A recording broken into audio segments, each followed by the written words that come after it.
வீட்டு கட் பண்ணி எடுத்து வச்சுக்கோங்க. இப்போ ஒரு பேன்ல 2 டேபிள் ஸ்பூன் எண்ணெய், 1/2 ஸ்பூன் சீரகம், 1 ஸ்பூன் வரமல்லி, ஒரு 10 பல்லு பூண்டு, 2 துண்டு இஞ்சி, வரமிளகாயும் பச்சை மிளகாயும் கலந்து எடுத்துக்கோங்க. அதுதான் டேஸ்ட் சூப்பரா இருக்கும். ஒரு 10 சின்ன வெங்காயம், ஒரு சின்ன துண்டு புளி, கொஞ்சம் கருவேப்பிலை, கொஞ்சம் கொத்தமல்லி தழை எடுத்துக்கோங்க. நான் ஏற்கனவே சொன்ன மாதிரி இது நல்ல காரசாரமா இருக்கணும். அப்பதான் டேஸ்ட் சூப்பரா இருக்கும்.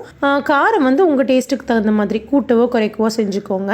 இப்போ நம்ம நறுக்கி வச்சிருந்த பச்சை தக்காளி, கொஞ்சமா உப்பு சேர்த்து அப்படியே நல்லா வதக்கி விடுங்க.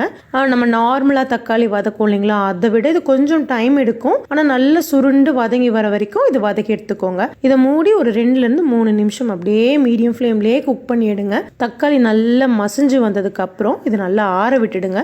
ஆறுனதும் ஒரு மிக்சி ஜாரில் சேர்த்து இந்த மாதிரி நல்ல திக்கா அரைச்சி எடுத்துக்கோங்க. தண்ணியாக வேணும். இப்போ இதுக்கு ஒரு சூப்பரான தாளிப்பு ரெடி பண்ணிடலாம். ஒரு பேனில் 2 டேபிள் ஸ்பூன் நல்லெண்ணெய், கொஞ்சம் கடுகு, கருவேப்பிலை, வரமிளகாய் சேர்த்து தாளிச்சு கொட்டிடுங்க.